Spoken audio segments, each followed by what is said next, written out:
Pensini con todo. Con Pedro Pensini. Circuito Éxitos. 6:30, vamos con un momento de publicidad y cuando regresemos tenemos una entrevista especial con Rodrigo Agudo, director de FEDENAGA.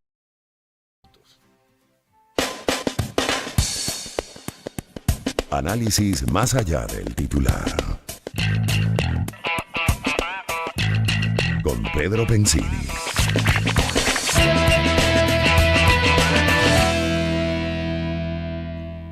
Sensibilidad 6:32. Seguimos aquí con ustedes. Tenemos al asesor de FEDENAGA y además director de Invelecar, Rodrigo Agudo, que amablemente se acercó hasta los estudios. Muy buenas tardes, bienvenido al programa. Siempre un placer estar al día con todo lo que pasa en el país, sobre todo en los sectores agrícola, ganado, todo lo que significa FEDENAGA.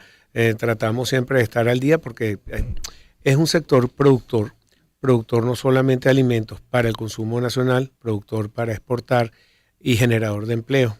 Y aparte, bueno, que contribuye con el PIB. Hoy en día hay como yo no entiendo mucho, una conciencia que está errada, que ven a los productores y al comercio y a la industria como que si fuera, bueno, uno de los enemigos de la gente. Y bueno, ¿y de qué vive la gente? ¿Cómo quieren aumentos salariales? ¿Cómo quieren que lleguen los educadores todos si no se produce en el país? Bienvenido al programa y gracias por estar acá. Pedro, muchas gracias por poder compartir contigo tu radio y audientes. Bueno, sí, mira, el sector productor y especialmente el sector ganadero, primero tendríamos que caracterizar un poco lo que significa ese sector por una sencilla razón. Yo digo que yo no quiero decir que hay que reconstruir a Venezuela. Yo señalo que hay que construir a Venezuela. Y construir a Venezuela, ¿por qué? Porque la Venezuela que nosotros vamos a construir no la conocemos. No es la Venezuela petrolera, que era monoproductora, y el sector agroalimentario va a jugar un papel fundamental. ¿Por qué?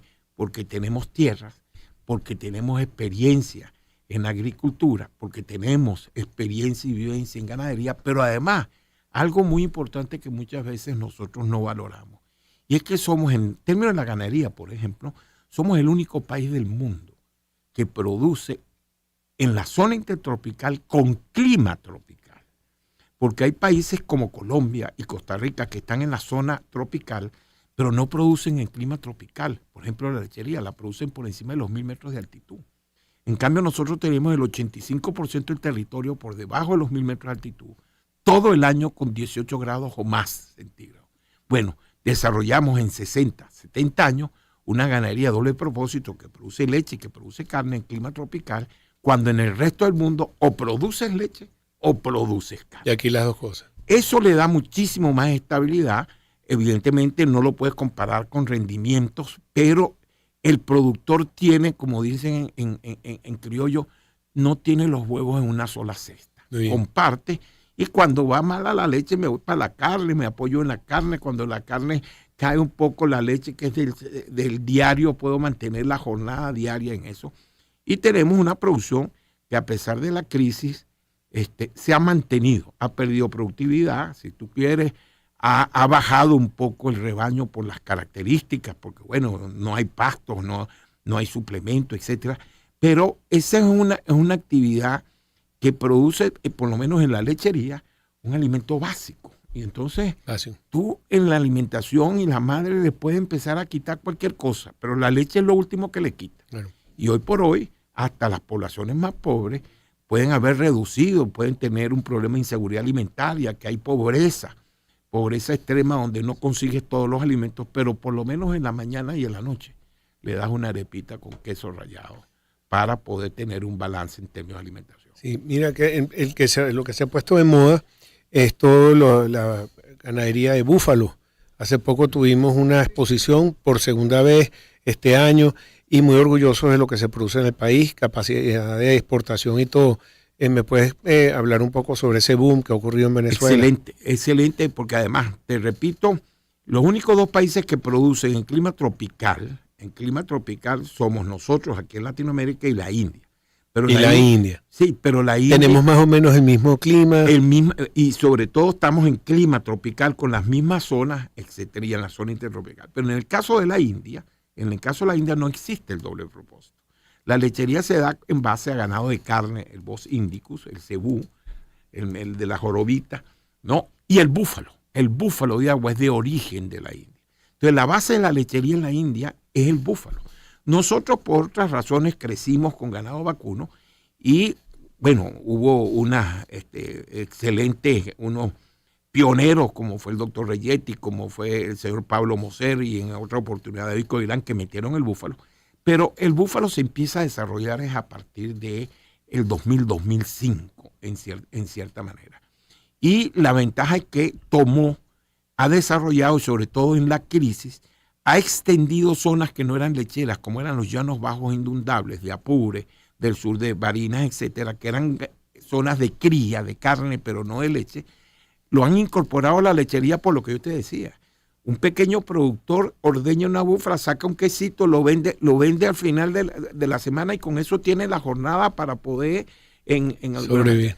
Y se ha desarrollado una ganadería bufalina que además, gracias al doctor David Coirán, que cuando cayó la cortina de hierro trajo una genética espléndida que habían en los países detrás de la cortina. ¿Y cómo se desarrollaron? Porque es un clima más frío y tiene estaciones. No, porque el búfalo sí es un ganado tropical. Sí. No, el búfalo sobre los 18 grados, 19 grados se mete en el lago y es como si tuviera una sirena bailando ahí feliz. Fíjate que el símbolo de astrológico chino hace 2 años era el búfalo mojado. Bueno, yo pensé que era de China y fíjate que me está diciendo que es el búfalo de agua. Que se de llama. Agua.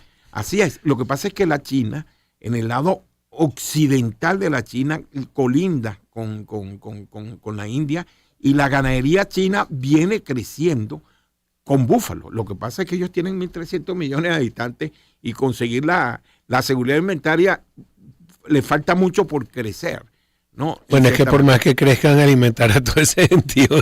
Y para la India también, porque la India tiene una sobrepoblación igual que lo tiene China y la India. Los dos, muy parecidos. Está bien, pero tienen territorio. Lo que pasa es que en el caso de la India, bueno, ellos tradicionalmente tenían un consumo, es un país muy rural, entonces autoconsumo, etcétera, viene creciendo poblacionalmente, ha superado a la China, hoy es el país más poblado, y el crecimiento de los rebaños no tienen la dinámica que tiene el crecimiento de la población, sí, ¿no? Entonces, una pregunta con Fedenaga. El país ha sufrido una crisis en Venezuela por todo lo que significa, aunque hemos estado estables a nivel de inflación, bastante la devaluación se ha parado, pero hay una crisis de consumo.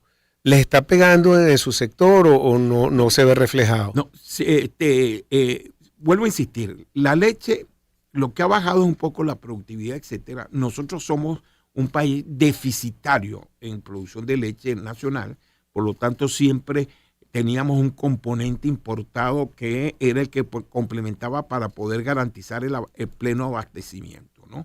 En esta crisis lo que ha bajado son las importaciones y se ha estabilizado en una oferta interna que, como te decía, el problema es que antes nosotros producíamos leche pasteurizada, producíamos leche en polvo, ¿ves?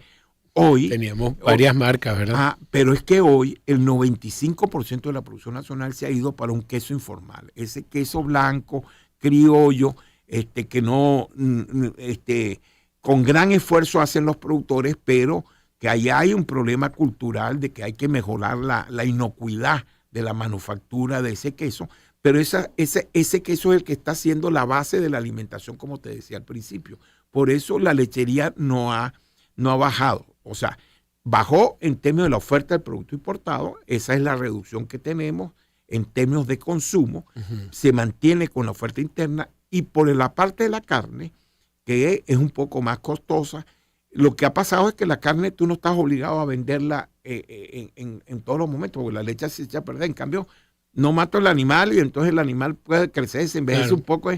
Y bueno, y yo creo que muy oportunamente el gobierno acaba la semana pasada de aprobar la exportación de ganado, de búfalo, etcétera, y eso puede ayudar a nivelar lo que puede ser el movimiento de rebaño viendo que esos excesos que no, de animales que, entre comillas, pueden ser excedentarios de la oferta interna, consigan un mercado externo, Sí. y ahí se estabiliza el producto. Y una pregunta, la leche en polvo, que también es durable, no es perecedera, se está produciendo. Teníamos antes leche clean, que al revés es milk, reina del campo, tenemos pero una cantidad, y sobre todo que es importante para los que son los infantes y todo lo que es valor agregado a esa leche en polvo. Bueno, vuelvo, ciertamente, y tú acabas de tocar un punto bien interesante.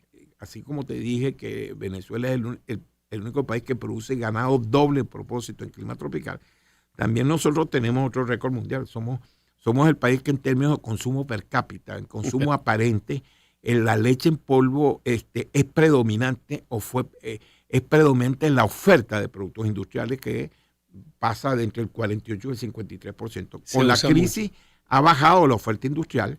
En el sector industrial han bajado las importaciones, pero tú sigues procesando el 30% de la leche en leche en polvo, y por eso sigues consiguiendo. Exporta. No somos competitivos para exportar, importamos, somos un país importador neto, y en el momento en que se recupere la economía vamos a tener que volver a importar para poder llegar a los niveles de abastecimiento en términos de lo que es la demanda nutricional para garantizar la seguridad alimentaria.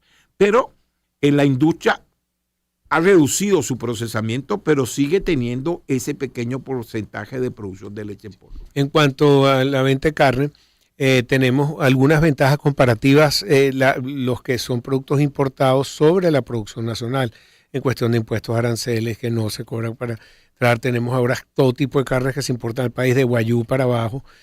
¿Cómo va? Y ya sé que se está produciendo algo de carne Guayú venezolana, pero quería saber cómo va esta producción y en comparación, si tienen ventajas comparativas o no. No, yo diría que la carne nosotros